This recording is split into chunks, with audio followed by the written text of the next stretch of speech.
Hi guys, welcome back to our channel. Today you've got someone different instead doing a voiceover, and it's me, Jamin. Today we're going to be making some jam. In the last clip you already saw that we put the raspberries in the pot, and we move on to the strawberries that are getting prepped to be put in with the raspberries.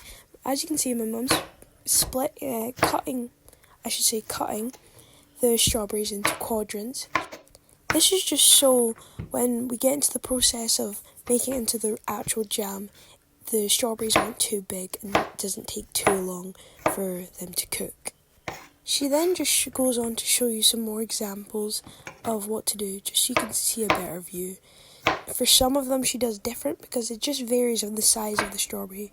Like if it's a quite small strawberry, you don't need to do the quadrants, you can just maybe cut it normally, like side to side as she just showed before.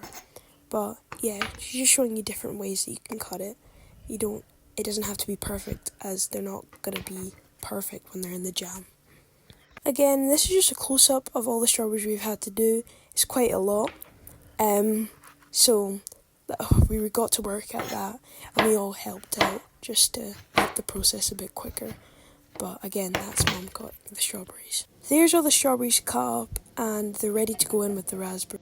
She then goes on to use one of the masher tools just to break down the strawberries a bit.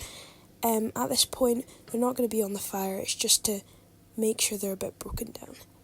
And then here we have 2 lemons. This is just to make sure the jam isn't too sweet. It's just to have like a little tart taste to the jam, which will give it a nice contrast. My mum just enjoying one of the strawberries as they were really good. Once we're back from the snack break, Mum just goes ahead and squeezes the lemons in, making sure to use a sieve just so the seeds don't go into the jam. Then we go on to the strawberries and raspberries are simmering now, and we've added a bit of sugar. This is just for like the contrast of the lemon and the sugar, so it'll be like a good mix and it'll enhance the strawberry flavour. And here Mum just allows it to simmer, so then it comes to the jam-like texture.